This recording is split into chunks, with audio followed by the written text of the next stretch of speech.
Time data science में exam था तो कुछ डाउट्स थे, जैसे अभी नेक्स्ट क्या हो सकते हैं। अच्छा, ये डीए जो है आपका data science and artificial intelligence वाला गेट पेपर जो है। Yes yes.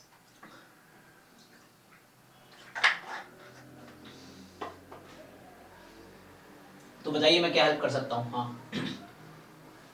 मुझे जानना था, जैसे कि पहले तो मैंने सीओएपी पे रजिस्टर कर दिया है, हम्म। मतलब पहले तो स्कोप क्या है, कट ऑफ क्लियर करने के बाद स्कोप क्या है इसके साथ, और दूसरा मतलब अगर अभी इस वक्त बात करें हम लोग पीएचडी ऑप्शंस की डेटा साइंस में या एनालिटिक्स में, तो इंडिया में अभी मतलब कौन से कॉलेजेस बेटर रहेंगे।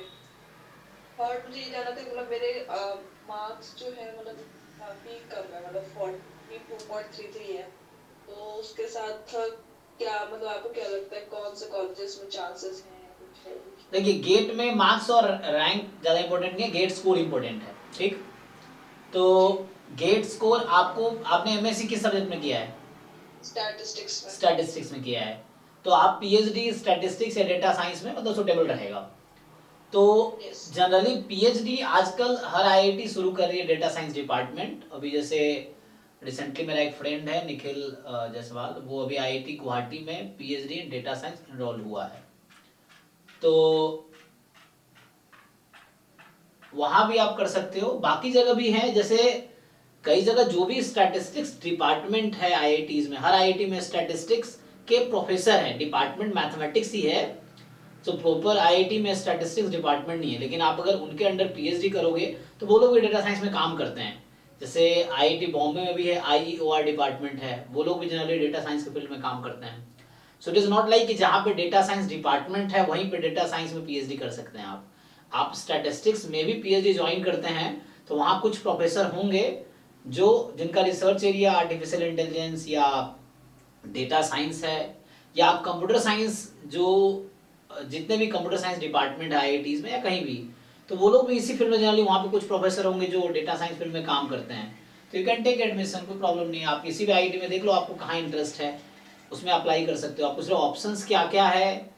तो अच्छा, आपने यहाँ पे रजिस्टर किया था तो एमटेक एडमिशन के लिए है ना ये पोर्टल? तो हाँ मतलब ये मुझे पता, किसी एक सीनियर से ही पता चला कि फर्स्ट थिंग ये करो कि इसमें रजिस्टर कर लो, तो उस पे तो मैंने रजिस्टर कर दिया, बट अभी कोई ऑप्शन दिख नहीं रहा मेल इसमें। उल भी आएगा आपको अभी, जैसे लोगों को मेल भी आता है, वो लोग गेट वाले मेल भी करेंगे रजिस्टर करने के लिए, तो वो भी आपके पास आएगा अभी शायद। और आप ऐसे, क्योंकि ये आई थिंक मुझे लगता है ये एमटेक एडमिशन का, एमटेक पीएचडी डुअल डिग्री भी कई जगह है। तो आप देखो, आप ऑप्शंस एक्सप्लोर कर सकते हो, गूगल कर सकते हो, यूट्यूब पे देख सकते हो डिफरेंट चीजें। सो मैं आपको क्या हेल्प कर सकता हूँ कि आपके जो गेट स्कोर कितना है? 422। वो ठीक है, मतलब एटलीस्ट इतना पे शॉर्टलिस्ट हो जाएगा पीएचडी में आईआईटीज में। एटलीस्ट टॉप आईआईटीज ना भी ले तो मतलब ऐसे मैं बता नहीं सकता कि जरूरी होगा नहीं, बट मुझे लगता है शॉर्टलिस्ट कर लेंगे वो लोग, क्योंकि PhD is not directly based on GATE. GATE exam is just for the fellowship, वो आपको फेलोशिप देता है, उसका आगे कोई रोल नहीं है। फर्स्ट रैंक वालों को उतनी ही फेलोशिप मिलेगी जितने 4000 रैंक वालों को मिलेगी, जिससे डेटा साइंस की बात कर रहा हूं मैं उस पेपर में। तो वैसा कुछ रोल, बस उसका रोल इतना ही है। वो उनको अगर अगर कैंडिडेट बहुत ज्यादा आ गए, मान लो अब सीटें 10 पीएचडी की हैं, कैंडिडेट 1000 अप्लाई किए, तो वो सिर्फ 100 का इंटरव्यू लेना चाहते हैं, तो देन वो 900 को रिजेक्ट कर देंगे ऑन बेसिस ऑफ स्कोर। तो वहां पे रोल आता है। बट जहां पे कम लोग अप्लाई ही करते हैं, चलिए वो सबको बुला लेते हैं इंटरव्यू के लिए, ये चीज है। तो ओके आप देखो आप कहाँ इंटरेस्टेड हो, उसमें अप्लाई करो। ओके। तो मतलब आज से इंडिविजुअल कॉलेजेस के जब जब आ रही है ओपनिंग, वो देख देख के मुझे अभी अप्लाई सबके करना आए है। हुए हैं, अभी आप देखेंगे अभी मार्च में, पूरा मार्च एंड अप्रैल सबके एडमिशन प्रोसेस 1-1.5 महीने का होता है। तो अभी सारे आईआईटीज के आ चुके हैं या कुछ के आ रहे होंगे। तो you go on individually, her IIT के वेबसाइट पे जाओ, एडमिशन पेज पे जाओ, वहां देखो लिखा होगा आ चुका है, अप्लाई करो। कब आएगा वो भी लिखा होगा, या किसी अप्रोच होने वाले भी होंगे कुछ लोगों के, है ना। सो ये चीजें हैं। जैसे टीफर है, Tata institute of fundamental research, वो लोग दिसंबर में ही फॉर्म भरवा लेते हैं जनरली। तो इस तरह से है ना। तो बहुत सारे ऐसे हैं, जैसे आईआईएम्स में भी आप पीएचडी कर सकते हैं। आईआईएम में स्टैटिस्टिक्स में पीएचडी होता है। मेरा एक दोस्त कपिल है, वो आईआईएम बैंगलोर से पीएचडी कर रहा है, सिस्टम साइंस वहाँ पे डिपार्टमेंट है, आई थिंक क्या नाम है, सिस्टम साइंस आईआईटी फर्म है।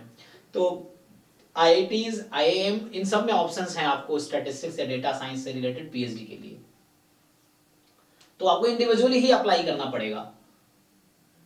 और इंडिविजुअली। हाँ, you can apply in statistics department, you can apply in computer science department, you can apply in mathematics department, और इन सब में कुछ प्रोफेसर्स होंगे जो उस एरिया में काम करते होंगे। तो आपको देखना, आप उनके प्रोफेसर की भी प्रोफाइल जाकर देख सकते हो, उनके रिसर्च पेपर्स देख सकते हो आप कि किस एरिया में उनका रिसर्च है। Then if you interest, then आप मेल करके बात भी कर सकते हो। कई बार आप इंटरव्यू देने से पहले अगर आप बात कर लेते हो तो इंटरव्यू में उनको रहता है कि अच्छा इन्होंने मुझसे कांटेक्ट किया था, तो if you perform well then they can, है ना, इनकरेज यू देयर, और आप उनके अंडर पीएचडी करते हो पहले भी बात कर सकते हो। किसी प्रोफेसर आपको लगता है कि इनके अंडर करना है, इस इंस्टीट्यूट से करना है, तो यू कैन टॉक, मेल करके आप पहले से उनसे बात कर सकते हो। और एक चीज ये पूछनी थी कि जो पीएसयूज की ओपनिंग आती है जो गेट के स्कोर पे बेसिस करते हैं, मतलब उनके बारे में हम कहाँ से जान सकते हैं? मतलब कोई साइट है या कुछ? क्योंकि पीएसयू काफी क्योंकि, मिस हो हाँ, जाता है। मुझे लगता है इनका मेल उल आता है कि इंटरव्यू के लिए जो क्वालिफाई कैंडिडेट्स हैं उनका, जैसे जो बीटेक वाले, जनरली बीटेक बैकग्राउंड के लोग हैं, तो वो लोग, लगता है मुझे, वो लोग इंटरव्यू देते हैं आई थिंक, उसके बाद एंड देन उनका जॉब होता है। तो पीएसयूज की वैकेंसीज के लिए पीएसयूज की वेबसाइट ही देखनी पड़ेगी, या क्योंकि उसका मुझे बहुत ज़्यादा जानकारी नहीं, हालांकि मेरा भी पीएसयूज में हुआ था, गेट स्टैटिस्टिक्स बेस पे क्रीज है रेलवे में, उस साल आया था। तो वो उस समय तो मेरे दोस्त ने एक भेजा था उसका कि वैकेंसी आया हुआ है, तो रेलवेज की वेबसाइट पे जाके अप्लाई कर दी थी, एंड देन उनके बेस पे उन्होंने जॉब दिया था असिस्टेंट डाटा एनालिस्ट का। तो ये है, तो वो लगता है कि ये तो एडवर्टाइजमेंट न्यूज़पेपर में आती हैं या उनकी वेबसाइट पे आती है, सोशल साइट पे मिल जाता है, या कोई आपको रेफर कर दे, तो ऐसे ही पता चलेगा एक्चुअली। Okay okay. यही सब है। तो आपके और कोई क्वेश्चंस रह गए हो तो बताइए। आपने कई सारे क्वेश्चन पूछे, तो मुझे कुछ मिस भी हो गया होगा, तो वन बाय वन पूछेंगे तो मैं बता पाऊँ, मुझे मैं हेल्प कर सकता हूँ ये। अरे अभी के लिए तो इतने यही, मतलब थोड़ा सा डाउट्स थे मुझे। जी जी, ठीक है, okay, thank you. Thank you sir, thank you.